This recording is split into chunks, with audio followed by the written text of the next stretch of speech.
We all know the holiday season can trigger so many emotions for so many people. So here are my 5 top tips to have an amazing holiday season no matter what is going on in the world.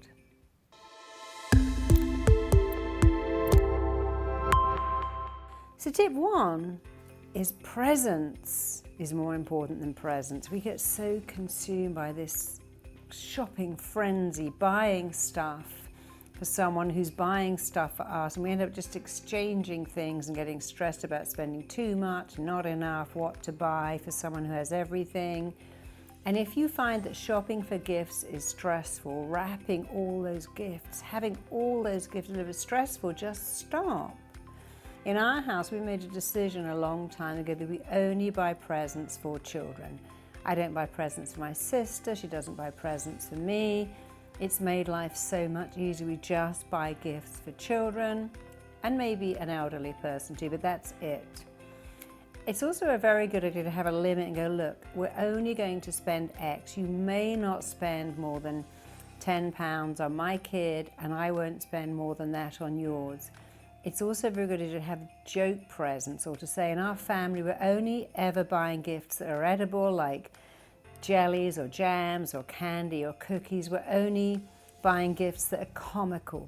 We're only doing recycling, so you must get a recycled gift from a charity store, or you can give me something you already have. And that sounds really strange, but when you do Secret Santa at work and you only can spend X amount, it takes the pressure away, it takes one-upmanship away, and it makes you work harder to find something that has meaning. If you can only spend a limited amount, or it has to be a joke, or it has to be an edible gift, you can make it meaning. So Christmas is not about running around the stores all day, being exhausted, spending money you can't afford, and having a pile of gifts to wrap up and give away, and then you'd have someone to say, oh, can I return that? Do you have the receipt? I love that song, Make It Easy on Yourself. So make it easy on yourself. Buy gifts for children and let people know this year, let's not do gifts. Let's give each other the presence of our company. That is what matters more. The second tip is to make Christmas about meaningful moments. In our family, we always play games at Christmas. It's the only time of year we played card games and board games, and it's so bonding. It's such fun. It's a great tradition. And even if you're talking to a family member on the other side of the world on Zoom, you can still do quizzes, you can still do all kinds of games. So you need to make your Christmas about connecting. You need to think of, well, what can I do? Maybe around the dinner table you can put a little place card saying, describe your favorite movie. What is your favorite all-time song? Describe your worst Christmas, your best Christmas. You need to find a way of getting people to connect. And if you don't know people at your Christmas dinner, you need to find a way of getting to know them. I always find it very sad when the family's together and everyone is on their phones except for the grandparents who don't have phones and feel really left out. My mother told me that one day. We were at a family lunch, it wasn't Christmas. She said, everyone is on their phones. I don't have one. She did actually, but she didn't have a phone the way her grandchildren had phones, and she felt really left out. So be aware that sometimes you can exclude people. Make your Christmas inclusive, make it fun, make it about connecting. Find questions you can ask people, things that you can do, anything that can make people connect to people, because that is what life is really all about, connecting. Now, I know Christmas can be deeply stressful, but there are many things that you can do to be calm.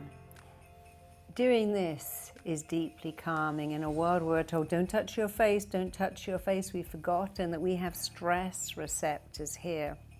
So a very crunchy, chewy food can make us feel relaxed. But if you touch your face, if you rub your chin, if you rub your hands together, if you especially rub your hands down your arms, it's called the havening technique, this particular one, it actually causes deep, calming thoughts. No matter what is going on around the lunch, you can do that. Nobody will know what you're doing. You can do that. You can do that. Push your shoulders down. Fill your mouth up with saliva. Swirl it around. Nobody will know. You have no idea, but a wet mouth is a sign that you are deeply relaxed. It's why kissing, by the way, of course, is so relaxing. So be relaxed. Use humor. Decide, I am deciding to be relaxed. If I'm stressed and tense, I'm going to just plow through all this food. But if I'm super chilled, I can eat slowly, eat selectively, tune into people, have them tune into me. So there's plenty of calming techniques you can use. And here is something super important that I've used at all family events, almost all my adult life, and that is to focus on the outcome. Why are you going to have a Christmas with your family? Why have you invited certain people to spend Christmas with you? And if you focus on the outcome, it makes life so much easier. Why am I going to visit my husband's mother? I don't really like her. She doesn't like me. She always complains. She always puts me down. Not my husband's mother, because I've never met her. She died before we married. But if you're going to see your husband's mother or sister or children and you don't like them, you have to stop and think, why am I going? I'm going because this is so important to my husband. And if it's important to him and I love him, I'm going to focus on the outcome, having a lovely time. The same thing if you're going to see your partner's mother, your wife's mother. If you're divorced and you're going to take your children to your ex-partner and you can't stand him, stop and think, what is the outcome? The outcome is for my children to have a lovely Christmas with both parents. If I keep my mind on the outcome, I'm doing this to give my children an amazing Christmas. I won't fight, I won't roll my eyebrows, I won't make snipey comments, and if they do that, it'll just go over my head because I'm always aware of the outcome. The outcome is to have a lovely time, and if you keep the outcome in your mind, what's the outcome? I want to have a jolly Christmas, a family Christmas, a memorable Christmas, a great Christmas, a Christmas of connection and fun. If that's my outcome and I keep that in the forefront of my mind, I will act and react in ways that take me to my outcome instead of taking me away from it. And finally, something we all forget, to be grateful. You might think, oh, this is so boring. I'm hearing the same jokes or the same family. I don't like my brother, and here he is showing off again. I find this immensely helpful. Stop and think, somewhere in the world, this is someone's fantasy dream come true. Somebody would love to have a mother, a father, a brother, a sister, kids, an ex.